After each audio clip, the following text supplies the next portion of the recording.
Good morning. Hope you're doing well today.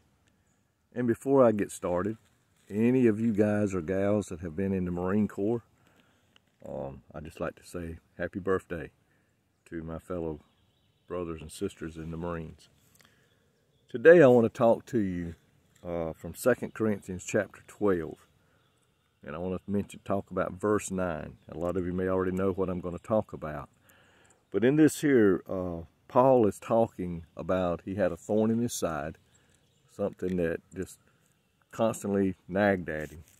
And he had cried and prayed and asked the Lord to take it away from him, and the Lord did not. Instead, the Lord told him in verse 9, Paul said, "And he said unto me, My grace is sufficient for thee, for my strength is made perfect in weakness. Most gladly, therefore, will I rather glory in my infirmities, that the power of Christ may rest upon me."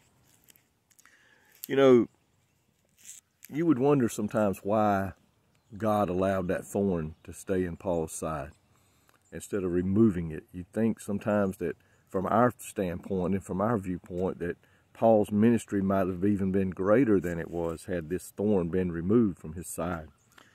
But Paul knew the reason. He said in verse 7, he said, he left it there, "Unless I should be exalted above measure through the abundance of the revelation, there was given to me a thorn in the flesh, the messenger of Satan to buffet me, lest I should be exalted." In other words, unless I let pride and arrogance come up in me for things that I have been able to accomplish for the Lord. Grace is God's presence, His favor, and power. It is a force from heaven, a heavenly strength bestowed upon those who call upon God. In our moment of weakness, in our moment of trouble or trials, and we cry out to God. And it may be something that we have to live with like Paul did the rest of our life. But you know what? God said, "Hey, my grace is sufficient for thee, and for my strength is made perfect in weakness." We have to realize that God will give us the grace that we need. It says He bestows on us, is what He does for us is always sufficient for us to live our daily lives, to work for Him, to endure our suffering and thorns in the flesh. The key thing is when we have these, is that we draw near to God. We don't get upset. We don't get mad because God won't take it away. But instead we draw near to God.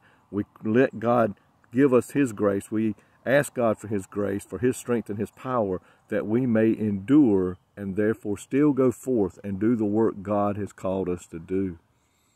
And that's what we need to realize today. We should glory and see eternal value in our weakness. And we need to realize that God is going to give us what we need to get through. Because you know what? God said, "I will give you the power." He said, "I will give you my grace, and it will be enough to help you get through." So listen, whatever we're all going through, and every one of us, I believe, are going through something that buffets us, that tries to get us distracted from doing that God has asked us to do, want to get us to give up and quit. That's when we should dig in deeper, and we should pray and ask God for more, for the grace that He promised to give us. And when He does, He said, "I'll give it to you, and in your weakness, my grace will be sufficient."